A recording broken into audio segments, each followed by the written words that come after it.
கர்த்தருக்கு பிரியமான சகோதரர்களே, சகோதரிகளே, உங்கள் யாவருக்கும் ஆண்டவராகிய இயேசு நாமத்திலே வாழ்த்துக்களையும் வணக்கங்களையும் தெரிவித்துக் கொள்கிறேன்.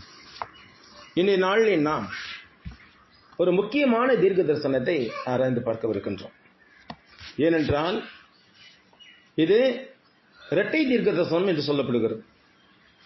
தாவீதின் குமாரனாகிய தாவீதின் நேரடியான மகனாகிய சாலமோனுக்கு அவன் ஆலயத்தை கட்டுவான், தேவனுக்கென்று அவன் ஆலயத்தை கட்டுவான் என்ற ஒரு காரியமும், அதோடு கூட பிற்காலத்திலே தாவீதின் சந்ததியிலே தோன்றுகின்ற இயேசு கிறிஸ்து சபையாகிய ஆலயத்தை தேவனுக்காக கட்டுவார் என்ற தொலைதூர தீர்க்கதரிசனம் அடங்கின இரட்டை தீர்க்கதரிசனம் இந்த வசனம் இப்ப நாம வாசித்தது.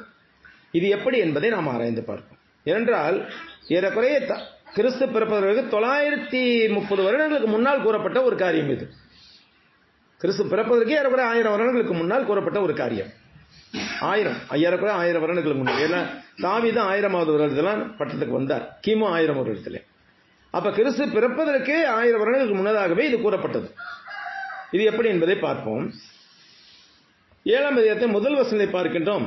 கர்த்தர் ராஜாவை சுற்றிலும் அவனுடைய எல்லா சத்துருக்களுக்கும் அவனை நீங்களாக்கி இளைப்பாற பண்ணின போது அவன் தன் வீட்டிலே வாசமாயிருக்கையில் ராஜா தீர்க்கதரிசியாகிய நாத்தானை நோக்கி, பாரும், கேதுரு மரங்களால் செய்யப்பட்ட வீட்டிலே நான் வாசம் பண்ணுகிறேன், தேவனுடைய பெட்டி திரைகளின் நடுவிலே வாசமாயிருக்கிறதே என்றான். நான் நல்ல பலமான வீட்டில் வசிக்கிறேன், எனக்கு நல்ல வீடு கட்டிட்டேன், ஆனா தேவனுடைய பெட்டி திரைக்கு நடுவில் இருக்குது. கூடாரம் என்பது துணியில தற்காலிகமா போடுறது தானே, அதுக்கு நடுவில் இருக்கு. இன்னும் தேவாலயம் கட்டப்படவில்லை அப்படின்னு வருத்தத்தோட சொல்றார் தாவீது ராஜா. யார்கிட்ட? தீர்க்கதரிசியா நாத்தான்ட்ட. என்ன மனசுக்குள்ள என்ன இருக்கு? ஒரு கோயிலை கட்டணும், தேவனுக்கு என்று ஒரு தேவாலயத்தை கட்டணும் அப்படிங்கிறதுக்காக நினைச்சிருக்கார். அப்பொழுது நாத்தான் ராஜாவை நோக்கி, நீர் போய் உம்முடைய இருதயத்தில் உள்ளபடியெல்லாம் செய்யும் கர்த்தர் உம்மோடே இருக்கிறாரே என்றார். உங்க இஷ்டப்படி செய்யுங்க ராஜா, கர்த்தர் உம்மோடு இருக்கிறார் என்று சொல்லி நாத்தான் தன்னுடைய சொந்த புத்தியிலே சொல்லுகிறான். அது தேவன் சொன்னதல்ல. தேவன் அன்னைக்கு அன்று ராத்திரிலே கர்த்தருடைய வார்த்தை நாத்தானுக்கு உண்டாயிற்று. கர்த்தர் என்ன சொல்றாரு நாத்தான்ட்ட? நீ போய் என் தாசனாகிய தாவீதை நோக்கி, கர்த்தர் சொல்லுகிறது என்னவென்றால், நான் வாசமாயிருக்கத்தக்க ஆலயத்தை நீ எனக்கு கட்டுவாயோ?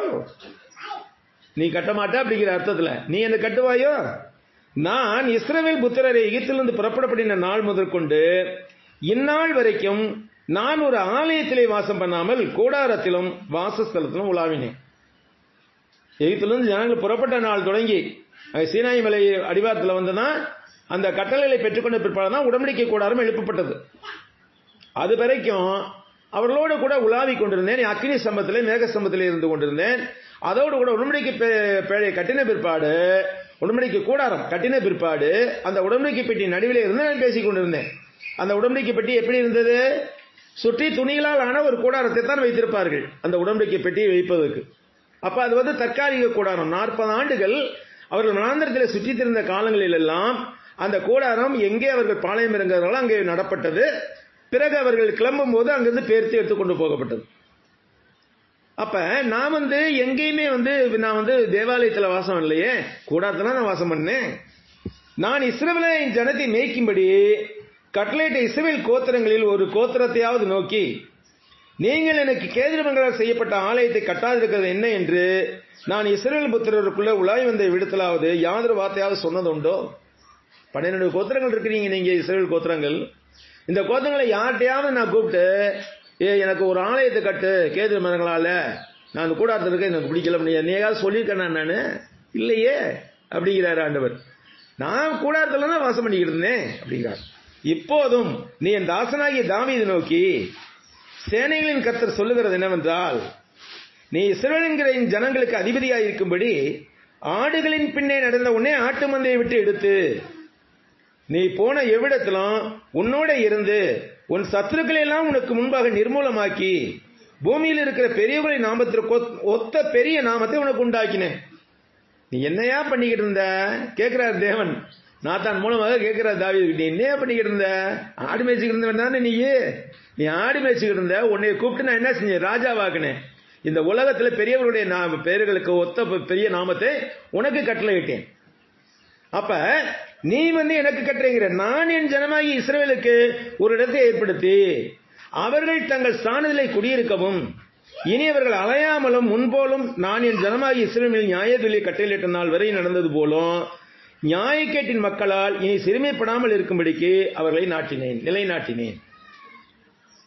இஸ்ரவேல் ஜனத்தை எப்படி நான் நிலைநாட்டி கொண்டிருக்கிறேன்? இஸ்ரவேல் ஜனத்துக்குள்ள 1000 குறைபாடு இருக்குது, 1000 குற்றங்கள் இருக்கின்ற, பாவங்கள் இருக்கின்றன. இருந்தாலும் அவர்கள் யாருடைய ஜனங்கள்? தேவனுடைய ஜனங்கள். அந்த பாதுகாப்பை நான் அவர்களுக்கு அறிவி செய்திருக்கேன் இல்லையா? மற்ற ஜனங்களால் சிறுமை ஏற்படுத்தப்படாதபடிக்கு நியாயாதிபதி காலத்தில் நடந்தது. அப்படி சிறுமைப்படுத்தப்பட்ட போது நான் உடனே நியாயாதிபதிகளை எழுப்பினேன். தேவன் சொல்றாரு இதெல்லாம். நான் நியாயாதிபதிகளை எழுப்பினேன். நியாயாதிபதிகள் என்ன செய்தார்கள்? ஜனங்களை மீட்டுக் கொண்டார்கள்.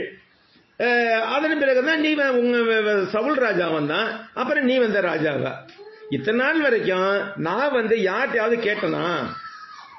உன்னுடைய எல்லா சத்துருக்களுக்கும் உன்னை நீங்களாக்கி இளைப்பாறவும் பண்ணினேன். எத்தனை வருஷம் தாவீது அலைஞ்சு திரிஞ்சது காட்டுக்குள்ள? எத்தனை வருஷம்? 25 வருஷம். 25 வருஷம் சவுலுக்கு பயந்து கொண்டு மலைகளிலும் கெபிகளிலும் குகைகளிலும் ஒளிந்து கொண்டிருந்தார் தாவீது. அந்த நாட்களில் எல்லாம் கர்த்தர் அவரை அற்புதமாக காப்பாற்றினார். அத சொல்றாரு இவரு. இப்பெல்லாம் உன்னை காத்துக்கிட்டேன், இப்போதும் நான் என்ன செய்யறேன்? கர்த்தர் உனக்கு வீட்டை உண்டு பண்ணுவார் என்பதை கர்த்தர் உனக்கு அறிவிக்கிறார்னு சொல்லு அப்படிங்கிறார். நீ எனக்கா வீட்டை கட்டுறேன்னு சொல்ற, நான் உனக்கு மேலான வீட்டை கட்ட போறேன் அப்படிங்கிறார். நன்றி, நீ சொன்னதுக்கு நன்றி. ஆனா நீ கட்ட மாட்ட. அதைத்தான் சொல்ல வர்றாரு. நீ கட்ட மாட்ட, நான் உனக்கு ஒரு வீட்டை கட்ட போறேங்கிறார். என்ன ஆச்சு உனக்கு? உன் நாட்கள் நிறைவேறி நீ உன் பிதாக்களுடைய நித்திரை பண்ணும்போது என்ன அர்த்தம்? நித்திரை பண்ணும்போதுன்னா என்ன அர்த்தம்? சாகும்போது. உன் பிதாக்களோடு நித்திரை பண்ணும்போது, உன் மூதாதையர்களோடு நீ நித்திரை பண்ணும்போது, நீ தூங்க செல்லும் போது, அதாவது சத்து போனதுக்கு அப்புறம், நீ இறந்து போன பின்பு நான் உனக்கு பின்பு உன் கர்ப்ப பிறப்பாகிய உன் சந்ததியை எழும்ப பண்ணி அவன் ராஜ்யத்தை நிலைப்படுத்துவேன். யார் அதை டைரக்டா சொல்லுது? சாலமனை சொல்லுது. சாலமன் யாரு? தாவீதுக்கும் பத்சேபாளுக்கும் பிறந்த மகன். முதல் மகன் அப்சலோம். அதுக்கு பிறகு வரிசையா மகன்லாம் இருந்தாங்க. ஆனாலும் கூட அமைதியின் நண்பன் என்று சொல்லக்கூடிய சாலமனை தான் தேவன் தேர்ந்து கொண்டார். பத்சேபாளுக்கு தாவீதின் மூலமாக பிறந்த அந்த மகனை ராஜாவாக்குவேன் என்று சொல்கிறார். உனக்கு பின்பு உன் கர்ப்ப பிறப்பாகிய உன் சந்ததியை எழும்ப பண்ணி அவன் ராஜ்யத்தை நிலைப்படுத்துவேன். அவன் என் நாமத்திற்கென்று ஒரு ஆலயத்தை கட்டுவான். அவன் ராஜ்யபாரத்தின் சிங்காசனத்தை என்றென்றைக்கும் நிலைக்க பண்ணுவேன். உன்னுடைய கர்ப்ப பிறப்பாகிய ஒருத்தனை நான் நிலைப்படுத்துவேன், ராஜாவாக்குவேன். அவன் தான் எனக்கு ஒரு ஆலயத்தை கட்டுவான், நீ கட்ட மாட்ட அப்படிங்கிறார். யாருக்கிட்ட? தாவீது கிட்ட. இது தாவீதின் மகனாகிய சாலமோனில் நிறைவேறியது.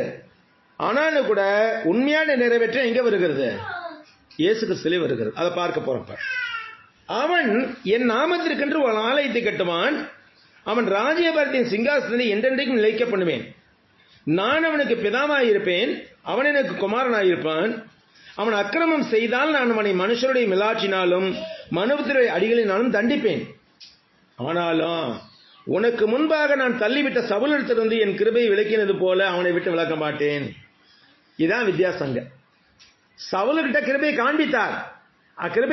கிருபைக்கு தகுதியற்றவனாக போன போது என்ன செய்தார்? அவனை விட்டு விலக்கி விட்டார். யாரு? கர்த்தர்.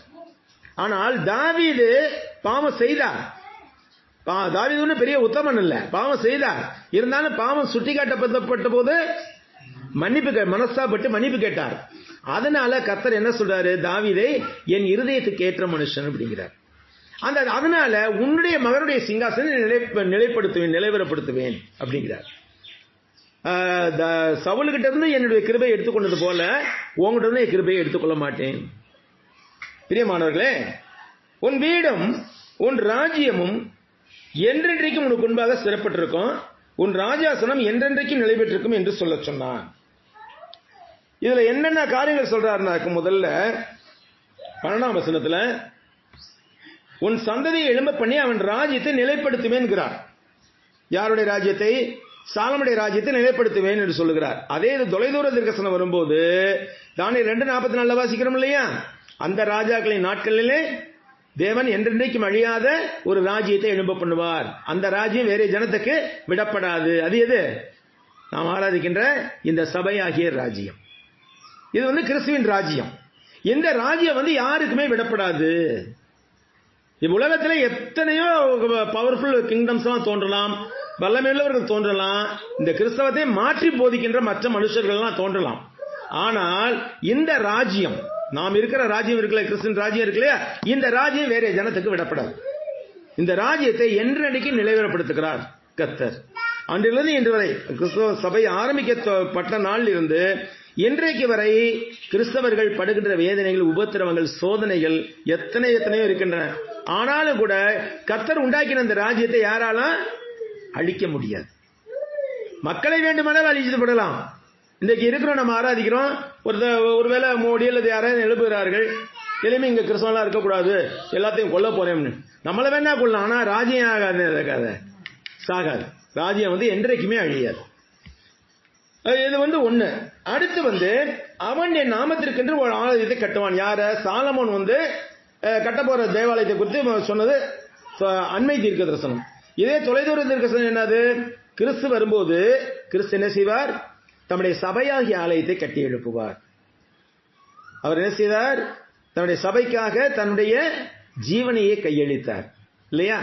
எபேசியர் 5 நம்ம வாசிக்கிறோம். கிறிஸ்து தம்முடைய சபையை நேசித்து அதை கரைதறி முதலானவர்கள் ஒன்றுமில்லாமல் பிழையற்றதும் மகிமையுள்ள சமயமாக தேவனுக்கு முன்பாக ஒப்புக் கொடுக்கும்படியே தம்மையே அதற்கு கையளித்தார். தம்முடைய உயிரை கொடுத்து இந்த சபையை கட்டியிருக்கிறார். அப்ப நம்ம எவ்வளவு உண்மையுள்ளவர்களா இருக்க வேண்டும் அவருக்காக.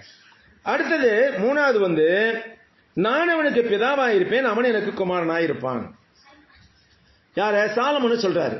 அதே சமயத்தில் இயேசு கிறிஸ்துக்கு அது ஒத்து வரக்கூடியது. இயேசு கிறிஸ்து தேவனுடைய குமாரன், தேவன் இயேசு கிறிஸ்துக்கு தகப்பன்.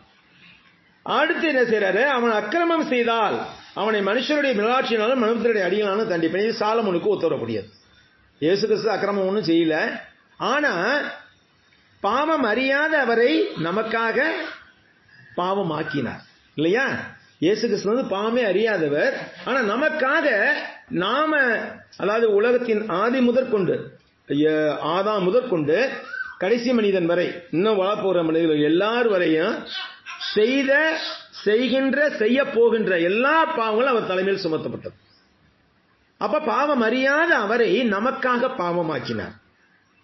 அப்படி பாவம் ஆக்கினாலும் என்ன செய்த? உனக்கு முன்பாக நான் தலைவிட்ட சவுளத்திலிருந்து கிருபையை விளைவிக்கும் போது அவனை விட்டு விளக்க மாட்டேன். ஒரு நிமிடம் கர்த்தர் சிலுவையிலே மரிக்கின்ற போது கதறுகின்றார்.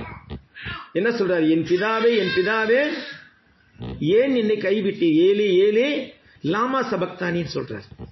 அந்த ஒரு நிமிடம் தேவன் இயேசுவை கைவிட்டு விட்டார். ஏனாக்கா நம்முடைய எல்லா பாவங்களும் அவர் மேல் சுமத்தப்பட்டது. அவர் பாவமாக நிற்கின்றார். பாவத்தை தேவன் சகித்துக் கொள்ள முடியாது. அந்த பாவத்திற்கான தண்டனை அவர் ஏற்றுக்கொண்டு அனுபவிக்கும் போது ஒரு இமை பொழுது, அதாவது வசனம் இருக்கு சங்கீதத்தில், இமை பொழுது உன்னை கைவிட்டேன், ஆனாலும் மிகுந்த இறக்கத்தான் உன்னை சேர்த்துக் கொள்வேன்கிறார். அப்ப அந்த இமை பொழுது அவரை கைவிட்டு விட்டார் தண்டனை அனுபவிக்கிற போது. ஆனாலும் கூட சவுலை விட்டு நிரந்தரமாக கிருபையை நீக்கினது போல இயேசு கிறிஸ்துவை விட்டு நிரந்தரமாக கிருபையை நீக்கவில்லை. அதே காரியம் தான் சாலமோனுக்கு நடந்தது. சாலமோன் தன்னுடைய வாழ்நாளிலே அநேகம் பெண்களை மணந்து கொண்டிருந்தார். அவருக்கு 300 மனைவிகளும் 700 மறுமனையாட்டிகளும் இருந்தார்கள் என்று சொல்லப்படுது. 1000 பெண்களை வருவித்திருந்தார்.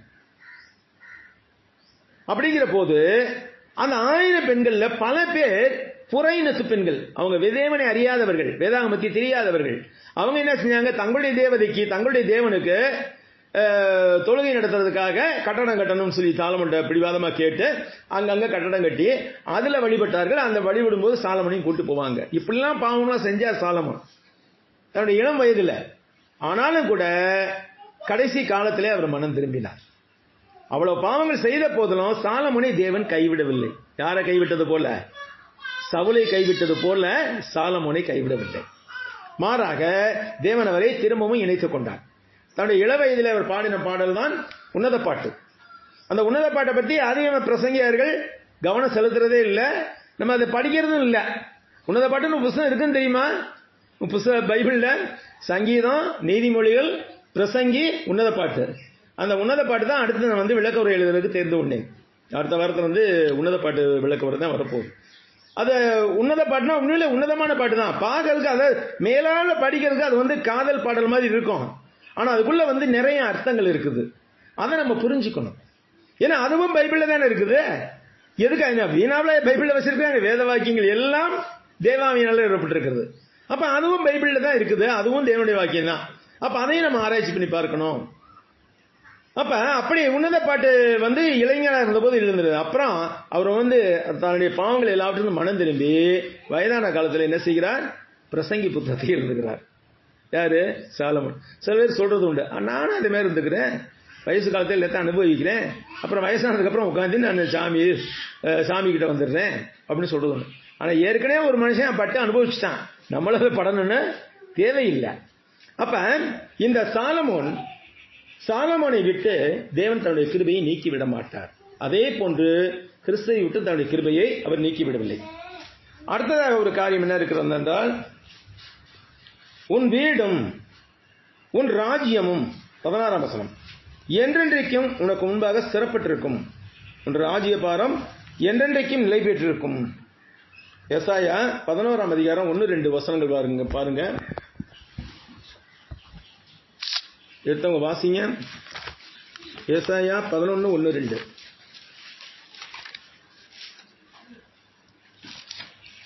ஈசா என்னும் அடிமரத்திலிருந்து ஒரு துளிர் தோன்றி அவன் வேர்களிலிருந்து ஒரு கிளை எழும்பி செழிக்கும். யாரை பத்தி சொல்றாரு இது? ஈசா என்னும் அடிமரங்கிறது யாரு? தாவீதினுடைய தகப்பன் இல்லையா? தன்னுடைய தகப்பன்னா ஈசாய். ஈசாய் என்னும் அடிமரத்திலிருந்து ஒரு துளிர் தோன்றி அவன் வேர்களிலிருந்து ஒரு கிளை எழும்பி செழிக்கும். அந்த கிளை யாரு? இயேசு கிறிஸ்து சொல்றாரு. அதுக்கு அடுத்த வசனம் தெளிவா தெரியுது. ஞானத்தையும் உணர்வையும் அருளும் ஆவியையும், ஆலோசனையும் பலனையும் அருளும் ஆவியையும், அறிவையும் கர்த்தருக்கு பயப்படுகிற பயத்தையும் அருளும் ஆவியுமாகிய கர்த்தருடைய ஆவியானவர் அவர் மேல் தங்கியிருப்பார். கர்த்தருக்கு பயப்படுதல் அவருக்கு உகந்த வாசனையாய் இருக்கும்.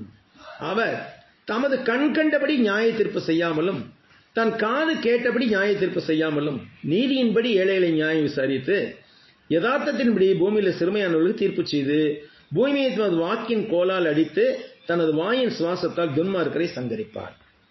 இது யாரை குறித்து சொல்லக்கூடியது? நிச்சயமாகவே இயேசு கிறிஸ்துவை குறித்து தான் சொல்லக்கூடிய ஒரு தீர்க்கதரிசனம்.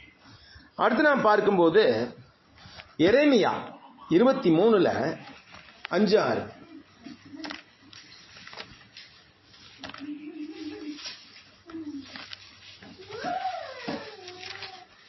எரேமியா 23:5-6.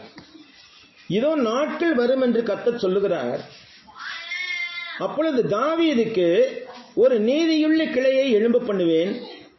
அவர் ராஜாவாய் இருந்து ஞானமாய் ராஜரிகம் பண்ணி பூமியில நியாயத்தையும் நீதியும் நடப்பிப்பார். யார் பத்தி சொல்லுகிறது இது? இதுவும் இயேசு கிறிஸ்துவுக்கு தான் சொல்லுகிறது.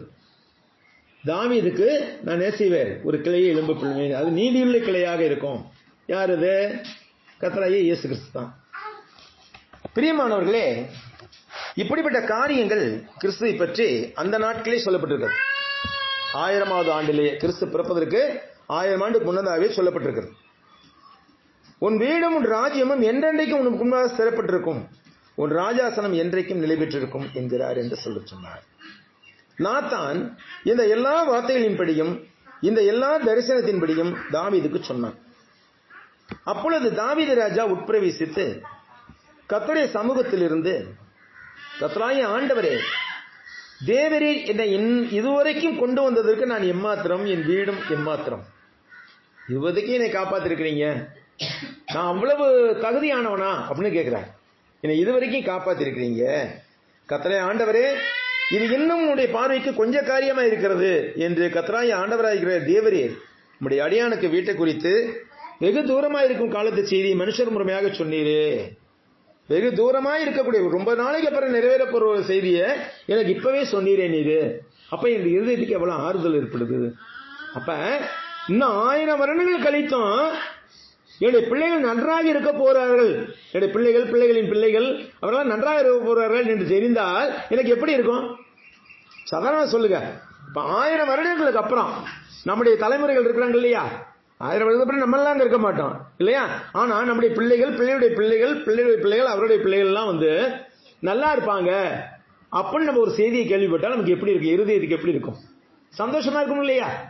அப்ப பழைய பிள்ளை இதுல பத்திரிகை பிள்ளை கூட அதான் சொல்றாரு, என்னுடைய கட்டளை கீழ்ப்படிந்திருக்கிறவர்களுக்கு 1000 தலைமுறை மட்டும் இரக்கம் இருக்கிறேன் இல்லையா? அப்ப தேவனுடைய கட்டளை கீழ்ப்படியும் போது நம்ம பிள்ளைகளுக்கு சொத்து சேர்த்து வைக்கவே தேவையில்லை. தேவனுடைய கட்டளை நம்ம கீழ்ப்படிந்து நடந்தால் 1000 தலைமுறைகளுக்கு தேவன் இரக்கமாய் இருப்பார் நம்முடைய தலைமுறைகளுக்கு. இங்க சொல்றாரு, தொலைதூரத்தில் இருக்கக்கூடிய ரொம்ப நாளைக்கு அப்புறம் என்னுடைய வாரிசுகள் வரும்போது அவங்க கூட நல்லா இருப்பாங்கிற செய்தி எனக்கு சொன்னீரே, அதுவே போதும் அப்படிங்கிறார். இனி தாவீது இடத்தில் சொல்ல வேண்டியது என்ன? கர்த்தராகிய ஆண்டவராய் இருக்கிற நீர் உமது அடியானே அறிவீர். தாவீதை பற்றி தேவனுக்கு நன்றாகவே தெரியும். அதான் சொல்றாரு, கர்த்தராகிய ஆண்டவராய் இருக்கிற நீர் உமது அடியானே அறிவீர், உம்முடைய வாக்கு தத்தத்தின் நிமித்தமும் உம்முடைய சித்தத்தின்படியையும் இந்த பெரிய காரியங்கள் எல்லாம் உமது அடியானுக்கு அறிவிக்கும்படி தயவு செய்தீர். அவர் கொடுத்த வாக்குத்தத்தின்படியாகவும் அவருடைய சித்தத்தின்படியாகவும் கர்த்தர் என்ன செய்தார்? இந்த செய்தி எல்லாம் தாவீதுக்கு அறிவிக்கும்படியாக தயவு செய்தார். ஏனென்றால் ஒரு மனிதனுக்கு தன்னுடைய எதிர்கால சந்ததிகள் நன்றாக இருக்கணும் அப்படிங்கறத பெரிய எதிர்பார்ப்பு. அதுக்காக தான் நம்ம என்ன செய்யறோம்? ஓடி ஓடி உழைச்சுக்கிட்டு இருக்கோம். நேத்து நானும் பெர்க்மான்ஸ் பேசணும். பெர்க்மான்ஸ் சொல்றாரு, பிரதர் நம்ம பேரப்பிள்ளையெல்லாம் பார்த்தாச்சு பிரதர், இனி நிம்மதியா நம்ம பாட்டு உட்காந்துட்டு இருப்போம். அது எவ்வளவு ஒரு சந்தோஷமான ஒரு வார்த்தை. யோசிச்சு பாருங்க, நம்ம எதுக்காக அலைகிறோம்? இத்தனை அலைகிறோம், நம்ம அடுத்த சந்ததி நல்லா இருக்கணும் அப்படிங்கிறதுக்காக. அப்ப அந்த சந்ததி நல்லா இருக்கிறத தெரிஞ்சதுக்கு அப்புறம் நம்ம என்ன செய்ய? வீண் அலைச்சல் வெட்டி அலைச்சல் அலைய தேவையில்லை. பிரியமானவர்களே, இங்க சொல்றாரு, உம்முடைய வாக்கு தத்தத்தின் நிமித்தமும் உம்முடைய சித்தத்தின்படியையும் இந்த பெரிய காரியங்கள் எல்லாம் உமது அடியானுக்கு அறிவிக்கும்படி தயவு செய்து. ஆகையால் தேவனாகிய கர்த்தரே நீர் பெரியவர் என்று விளங்குகிறது. நாங்கள் எங்கள் காதுகளினாலே கேட்ட சகல காரியங்களின்படியையும் தேவருக்கு நிகரானவர் இல்லை, உம்மை தவிர வேற தேவனும் இல்லை. தேவனுக்கு நிகரானவர் யாருமே கிடையாது இந்த உலகத்துல. அவரை தவிர வேற தேவன் கிடையாது இந்த உலகத்துல. ஏன்னா மனிதர்கள் சொல்லிக் கொண்டிருக்கலாம், இந்த உலகத்துல மனிதர்கள் உண்டாக்குற தேவர்கள் பல பேர் இருக்கிறார்கள், ஆனால் மனிதரை உண்டாக்கின தேவன் இவர் ஒருவர் தான். அப்ப மனிதரை உண்டாக்கினவர் பெரியவரா, மனிதரை உண்டாக்கின தேவர்கள் பெரியவர்களா? நம்ம யோசித்து பார்க்கணும். ஏன்னா நாம அவராலே உண்டாக்கப்பட்டோம், அப்ப அவர் நம்மை விட பெரியவர். ஆனா நம்ம ஒரு தேவனை உண்டாக்குறோம்னா அந்த தேவன் யாரு? நம்மளை விட சின்னவன். யோசிச்சு பாருங்க, நம்ம ஒரு சிலையை உண்டாக்கி இதான் தேவன் அப்படின்னு சொல்றோம்னாக்கா அந்த தேவன் யாரு? நம்மளை விட சின்னவன். நம்மை உண்டாக்கினவன் தான் பெரியவர். அவருக்கு நிகரானவர் யாருமே இல்லை. உங்களுடைய ஜனமாய் இஸ்ரவேலுக்கு நிகரான ஜனமும் உண்டோ? இந்த இஸ்ரவேல் ஜனங்கள் தேவனாலே ஆசீர்வதிக்கப்பட்டதனாலே, தேவனுடைய தயவை பெற்றதனாலே உலகத்தில் ஒவ்வொரு புறையினத்தாரும் அவர்களை எதிர்த்தார்கள். கடந்த 7 வாரங்களாக அதான் பாடம் நான் போட்டுக்கிட்டு இருக்கேன், தானியேல் பாடம். நேற்று கூட ஒரு பிடிஎஃப்ல போட்டிருக்கேன். அந்த பாடங்களை பார்க்கும்போது உண்மையிலேயே ரொம்ப வியப்பாக இருக்கிறது. எல்லா ஜனங்களும் இஸ்ரவேல் ஜனங்களை எதிர்த்து நின்றார்கள். வரிசையா நூற்றாண்டுகள் வரிசையா பார்க்கும்போது 1ஆம் நூற்றாண்டு ஆரம்பிச்சிருக்கேன் நான் அந்த படத்துல. 1ஆம் நூற்றாண்டு இப்ப 21ஆம் நூற்றாண்டு இப்ப நடந்துட்டு இருக்க காரியம் கூட இஸ்ரவேல் ஜனத்துக்கு எதிராகத்தான் இருக்கிறது. ஏற்கனவே சொல்லியிருக்கேன் உங்களுக்கு, நைல் நதி தொடங்கி எங்க ஆப்பிரிக்காவில் இருக்க நைல் நதி தொடங்கி இங்கிட்ட பாபிலோன்ல இருக்கிற யூப்ரேட்ஸ் நதி வரைக்கும், ஐப்ராத் நதி வரைக்கும் உள்ள பெரிய தேசத்தை ஆபிரகாமுடைய சந்ததியினருக்கு வாக்களித்தார் தேவன். ஆபிரகாமுக்கு எத்தனை மனைவிகள்? முதல்ல ஆகார், சாராள், அதாவது குழந்தை பிறந்த வரிசையில் சொல்றேன். ஆகாருக்கு இஸ்மவேல் பிறந்தான், அப்புறம் சாராளுக்கு ஈசாக்கு பிறந்தான், அப்புறம் கேத்துராள்னு ஒருத்தி இருந்தார். கேத்துராளுக்கு 6 பிள்ளைகள் பிறந்தார்கள். இந்த சந்ததிகள் எல்லாம் பழகி பெருகும் போது அவருக்கு இடம் தேவைப்படும் இல்லையா? அதுக்காக என்ன எகிப்துல இருக்க எத்தியோப்பியாவில் இருக்க நைல் நதியில இருந்து இங்கிட்ட பாபிலோன்ல இருக்க யூப்ரேட்டிஸ் நதி வரைக்கும் இருக்க பெரிய தேசத்தை அவர் எல்லா வாரிசுகளுக்கும் கொடுத்தார். ஆனால் அவருடைய மகன் ஈசாக்கு, ஈசாக்குடைய மகன் யாக்கோபு, யாக்கோபுக்கு அவன் புதல்வர்களுக்கும் எதை கொடுத்த? நடுவில் இருக்கிற இஸ்ரவேல் தேசத்தை கொடுத்திருந்தார். இந்த இஸ்ரவேல் தேசம் நம்ம பைபிள் எடுத்து பார்த்தீங்கன்னா தெரியும் உங்களுக்கு. நான் ஏற்கனவே சொன்னது அதெல்லாம் உங்களுக்கு. இந்த 3வது இஸ்ரேல் கோத்திரத்தான் படங்கிறத பாருங்க. இத பாருங்க, இந்த இஸ்ரேல் கோத்திரத்தான் படங்கிறத பாருங்க. இதுல பாத்தீங்கன்னாக்க மேல பெனிக்கான்னு சொல்லி போட்டிருக்க, பெனிக்கால் லீபனோன்னு போட்டிருக்கலையா, அங்க தொடங்கி கீழே வந்தீங்கன்னா மத்திய திரைகளை கீழே ரகபோத்ரு சொல்லி ஒரு இடம் இருக்கு. ஏதோம் ஈச்சிமை ஏதம் இருக்கு. இது வரைக்கும் யோர்தான் நதிக்கு இந்த புறமும் அந்த புறமும் உள்ள எல்லாத்துலயுமே தேவன் யாருக்கு மாத்திரம் தான் கொடுத்தார்? இந்த இஸ்ரவேல் 12 கோத்திரங்களுக்கு மாத்திரம் தான் கொடுத்தார். இங்க 12 கோத்திரங்கள் பேர் இருக்கு இல்லையா, இவர்கள் தான் இதை அனுபவிக்கக்கூடிய சுதந்திரம் உண்டு, இவர்களுக்கு கொடுத்திருந்தார். ஆனா 1947 இருந்து தொடங்குச்சு இவங்களோட போராட்டம். என்ன செய்யாங்க, இஸ்ரேல்ல போய் லெபனான், சீரியா, என்னென்னமோ பேர்லாம் வச்சு, ஜோர்டான், இப்பெல்லாம் பேர் வச்சு 4 நாடா பிரிச்சுக்கிட்டு கடைசியில் இந்த எருசலேம் இருக்கு இல்லையா, எருசலேம், டெல்லவீவ், பெத்லகேம், இந்த பகுதி மட்டும்தான் நீங்க தான் இஸ்ரவேல் அப்படின்னு சொல்லி சுருக்கிட்டாங்க. இது எந்த வேலையும் நியாயம் இல்லை.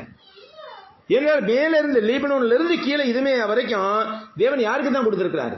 ஈசாக்கின் புதல்வர்களுக்கு தான் கொடுத்திருக்கிறார், யாக்கோபின் புத்திரர்களுக்கு கொடுத்திருக்கிறார்.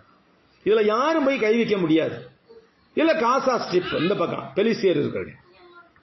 ஆக பார்க்கும்போது தேவனாய கர்த்தாவே, 23ஆம் வசனம், உம்முடைய ஜனமாய் இஸ்ரவேலுக்கு நிகரான ஜனமும் உண்டோ? பூலோகத்து ஜாதிகளில் இந்த ஒரே ஜாதியை தேவன் தனக்கு ஜனமாக மீட்கிறதுக்கும் தமது கீர்த்தி விளங்க பண்ணதுக்கும் ஏற்பட்டாரே.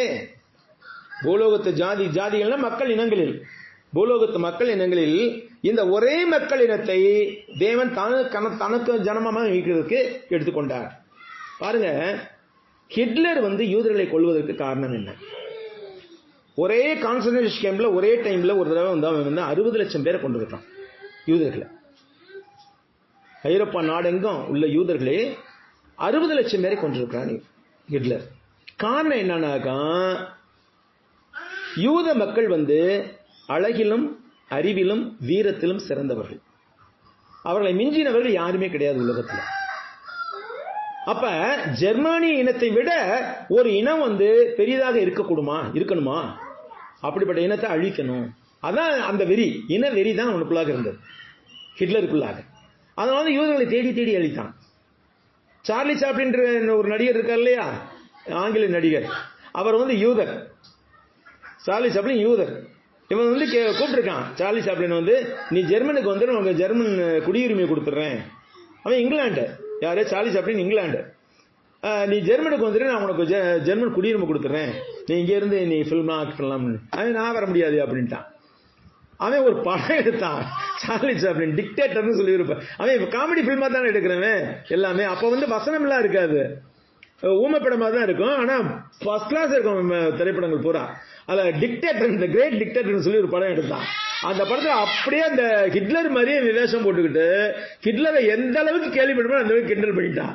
அதுல இருந்து சார்லி சாப்ளின் கொலை செய்யணும்னு தேடிக்கிட்டே இருந்தான் ஹிட்லர். ஆனா சார்லி சாப்ளின் அகப்படவே இல்லை.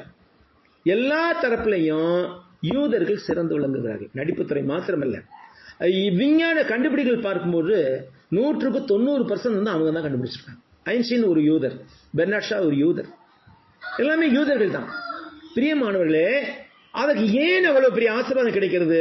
கர்த்தருடைய சபை வந்ததுக்கு பிற்பாடும் கூட யூதர்களுக்கு அந்த ஆசீர்வாதம் இருந்து கொண்டு இருக்கிறது. ஏன் இருக்கிறது? ஏன்னா தேவன் ஆபிரகாமுக்கு கொடுத்த வாக்குத்தத்தம், ஆபிரகாமுக்கு கொடுத்த வாக்குத்தத்தின்படியாக என்ன செய்யறாரு?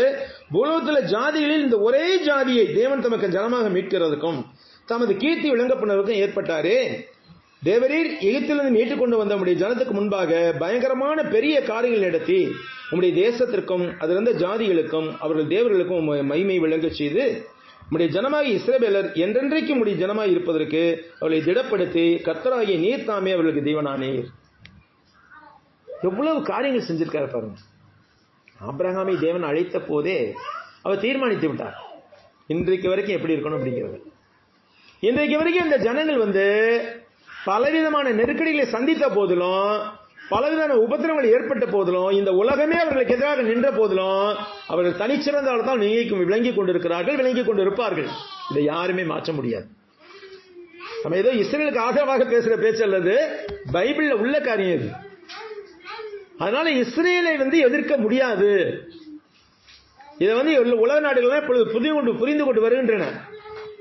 இப்போதும் தேவனாகிய கர்த்தாவே, நீர் உமது அடியானையும் அவன் வீட்டையும் குறித்து சொன்ன 24 சொன்னது, உம்முடைய ஜனமாய் இஸ்ரவேலர் என்றைக்கும் உம்முடைய ஜனமாய் இருப்பதற்கு அவர்களை திடப்படுத்தி கர்த்தராகிய நீர்தாமே அவர்களுக்கு தேவனானீர். அவர்கள் தேவனை தேடி வரல, இவர் தான் போனாரு, தேவன் தான் தேடி போனார் இஸ்ரவேல் ஜனங்களை. நீ என்னை தெரிந்து கொண்டால், என்னை வழிபட்டால், என்னை மாத்திரமே பின்பற்றினால் உனக்கு ஆசீர்வாதத்தை கொடுப்பேன்னு சொல்லிட்டு கர்த்தர் சொல்லியிருந்தார். அதனால நீர் பெரிய ஜனமாக்கினீர், நீரே அவர்களுக்கு தேவனாயிருக்கிறீர். இப்போதும் தேவனாகிய கர்த்தாவே, நீர் உமது அடியானையும் என் வீட்டையும் குறித்து சொன்ன வார்த்தையை என்றென்றைக்கு நிலைவரப்படுத்த தேவரீர் சொன்னபடியே செய்திருடும். என்னை குறித்து நீர் சொன்னீர் வார்த்தைகள், நான் வீட்டை கட்ட மாட்டேன் உங்களுக்கு, நான் இல்ல என் மகன் தான் உங்களுக்கு ஒரு வீட்டை கட்டுமான்னு சொன்னீங்க, ரைட்டு, அந்தபடியே செய்யுங்க. இதான் தாவீதுடைய இருதயம். இதே சவுலா இருந்தா என்ன செய்வான், ஏன் நான் கட்டக்கூடாது, என் மகன் தான் கட்டணுமா, நான் கட்டுறேன் அப்படின்னு இருந்துப்பான். ஆனா தாவீது என்ன செய்யல, அதை செய்யல. ஆனா என்ன செய்தார் தாவீது, தேவாலயம் கட்டுவதற்கு தேவையான பொன், வெள்ளி, இரும்பு, பித்தளை, மற்ற எல்லா பொருட்களையும், மரப்பொருட்கள் எல்லா பொருட்களையுமே சேகரித்து அதை எப்படி பண்ணாங்க, டிசைன் பண்ணி எல்லாத்தையுமே ஃபிட் பண்ற அளவுக்கு கொண்டு வந்துட்டாங்க. ஏற்கனவே செஞ்சு வச்சுட்டாங்க எல்லாமே, இங்க கொண்டு வந்து பூட்டினதான் அங்க நடந்தது, ஃபிட் பண்ணதான் நடந்தது எங்க தேவாலயத்தில். அங்க என்ன செய்யலாம், எருசலேம் தேவாலயம் கட்டப்பட்ட போது ஒரு சுத்திகளின் சத்தமோ வாட்சிகளின் சத்தமோ கேட்கவில்லை. அக்கஸ்டிக் எஃபெக்ட்னு சொல்றாங்க. ஒரு கட்டடம் கட்டும்போது நிறைய சத்தம் கேட்டுச்சுனாக்க அந்த கட்டடம் வீக் ஆகும். என்ன சவுண்ட் எஃபெக்ட்னு சொல்றாங்க. அது நிறைய சத்தம் கேட்டுச்சுனாக்கா, அதை அடிக்கிறது, குத்துறது, எடிக்கிறது, இந்த மாதிரி நிறைய சவுண்டு கேட்டுச்சுனாக்கா அந்த கட்டடம் வீக் ஆகுது. ஆனா தேவாலயம் கட்டப்பட்ட போது அந்த இடத்துல ஒரு சுத்திகளின் சத்தமோ வாட்சிகளின் சத்தமோ கேட்கலாம். அவ்வளவு பெரிய தேவாலயம் கட்டினது எல்லாம் ஏற்கனவே ரெடிமேட் செஞ்சு வச்சுட்டாங்க, தாவீது செஞ்சு வச்சுட்டாரு. அதை கொண்டு வந்த இடத்துல ஃபிட் பண்ணாரு சாலமோன். அதான் சாலமோன் செஞ்சது. அப்ப அப்படியே சேனைகளின் கர்த்தர் இஸ்ரவேலின் மேல் தேவனானவர் என்று சொல்லி, உம்முடைய நாமம் என்றென்றைக்கு மகிமைப்படுவதாக, உம்முடைய அடியானாகிய தாவீதின் வீடு உமக்கு முன்பாக நிலை நிற்பதாக. என்னுடைய வீடை நிலை நிற்க செய்வேன் என்று சொல்லியிருப்பீர், உங்களுடைய வீடு நிலை நிற்கட்டும், உம்முடைய கட்டளின்படியே ஆகட்டும். அப்ப எவ்வளவு சந்தோஷமா எவ்வளவு சமாதானமா இருந்திருக்கும் தாவீது. நம்ம இனிமேல் விட்டு ஒண்ணுமே பிரச்சனை இல்லடா, நமக்கு ஆண்டவர் பார்த்துக்குவார், அந்த ஒரு மனநிறைவு ஏற்பட்டிருக்கும் இல்லையா தாவீதுக்கு. உனக்கு வீடு கட்டுவேன் என்று இஸ்ரவேலின் தேவனாகிய சேனைகள் கர்த்தராகிய நீர் உமது அடியானின் செவிக்கு வெளிப்படுத்தினீர். ஆகையால் உம்மை நோக்கி இந்த விண்ணப்பத்தை செய்ய உமது அடியானுக்கு மனதைரியம் கிடைத்தது. நீர் தான் எனக்கு சொன்னீர், நான் உனக்கு வீட்டை கட்டுவேன். தாவீது நான் தேவனுக்கு வீட்டை கட்டுறேன்னு சொன்னாரு. ஆனா தேவன் என்று சொல்லி, நீ ஒன்னும் கட்ட வேண்டாம், நான் உனக்கு வீட்டை கட்ட போறேன் அப்படிங்கிறார். இப்போதும் கர்த்தராகிய ஆண்டவரே, நீர் தேவன், உம்முடைய வார்த்தைகள் சத்தியம். தேவரீர் உமது அடியானுக்கு இந்த நல் விசேஷங்களை வாக்குத்தத்தம் பண்ணினீர். இப்போதும் உமது அடியானின் வீடு என்றென்றைக்கும் உங்களுக்கு இருக்கும்படி ஆசீர்வதித்திரளும். கர்த்தராகிய ஆண்டவராகிய தேவரீர் அதை சொன்னீர். உம்முடைய ஆசீர்வாதத்தினாலே உமது அடியானின் வீடு என்றென்றைக்கும் ஆசீர்வதிக்கப்பட்டிருப்பதாக. இதுல மாமிசபரான வீடையும் சொல்றாரு கர்த்தர், ஆவிக்குரிய வீட்டையும் சொல்றாரு. மாமிசபரான வீடுங்கிறது சாலமோனுடைய குடும்பத்தார் என்றென்றைக்கும் இந்த பூமியிலே நிலையாக அரசாண்டு கொண்டிருப்பார்கள் என்று அந்த ஒரு காரியம் மாம்சமான காரியம். ஆனால் தாவீதின் வம்சத்தில் தோன்றிய இயேசு கிறிஸ்து எப்படி தாவீதின் வம்சத்தில் தோன்றான்னு உறுதியாக சொல்லுகிறோம். தாவீதுக்கு பத்சேபாள் மூலமாக பிறந்த மகன்களில் 2 பேர். ஒருவன் சாலமோன், இன்னொருவன் பேர் நாத்தான். இந்த நாத்தான் இல்ல, இந்த தீர்க்கதரிசி நாத்தான் இல்ல. சாலமோனுக்கு பிற்பாடு தாவீதுக்கு பிறந்த குமாரர்கள் ஒருவனுக்கு அந்த தீர்க்கதரிசி நாத்தான் நினைவாக தாவீது நாத்தான் என்று பெருவித்தான்.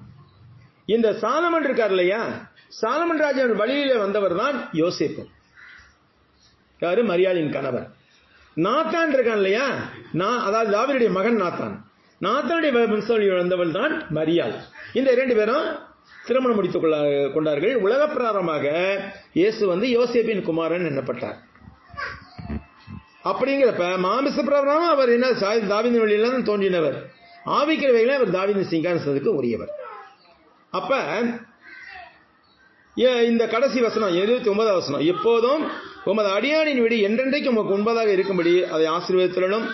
கர்த்தராகிய ஆண்டவராகிய தேவரீர் இதை சொன்னீர், அதை உம்முடைய ஆசீர்வாதத்தினால் நம்முடைய அடியானின் வீடு என்றென்றைக்கும் ஆசீர்வதிக்கப்பட்டிருக்கிறதா என்றான். பிரியமானவர்களே, இந்த காரியங்களை நாம் சற்று யோசித்து பார்ப்போம். வீட்டில் போய் இந்த அத்தியாயத்தை முழுமையா ஒரு படிச்சு பாருங்க. இந்த 7ஆம் அதிகாரத்தை 2 சமூவேல் 7ஆம் அத்தியாயத்தை வீட்டில் போய் உட்கார்ந்து முழுமையா படிச்சு பாருங்க. உங்களுக்கு இன்னும் நிறைய காரியங்களை ஆண்டவர் உணர்த்துவார். நம்ம என்ன செய்யணும்னாக்க ஊழியக்காரர் பிரசங்கம் பண்ணா போதும் அப்படின்னு நினைச்சிட்டு விட்டுறோம். கிடையாது. நம்ம வீட்டில் போய் ஹோம்ஒர்க் செய்யணும். பிள்ளைங்க ஸ்கூல்ல பாடம் நடத்துறாங்க வாத்தியார், அப்புறம் ஹோம்ஒர்க் கொடுக்குறாங்க இல்லையா, ஹோம்ஒர்க்கை செய்யும் போது தான் இந்த பிள்ளை நல்ல தேறின பிள்ளையாது. நல்லா யோசிச்சு பாருங்க. அதனால நீங்க போய் வீட்டில் போய் இந்த அத்தியாயத்தை திருப்பி படிச்சு பார்த்தீங்கன்னா உங்களுக்கு ஆவியானவர் உணர்த்துவார், இன்னும் புதிய காரியங்களை உணர்த்துவார். ஏன்னா எனக்குள்ள இருக்கிற ஆவி தான் உங்களுக்குள்ள இருக்கிறார் இல்லையா? அப்ப உங்களுக்கும் உணர்த்துவார் ஆவியானவர். அப்ப அப்படி உணர்த்துற காரியங்களை எடுத்து ஒரு பாயிண்ட்லாம் எடுத்து குறிச்சு வச்சுக்கோங்க. அதை மற்றவர்களுக்கு சொல்லுவதற்கு நீங்க பயன்படுத்தலாம். கர்த்தர் தாமே நம்மை ஆசீர்வதிப்பாராக. தொடர்ந்து நாம் அடுத்த வாரம் அடுத்த அத்தியாயத்தை பார்ப்போம்.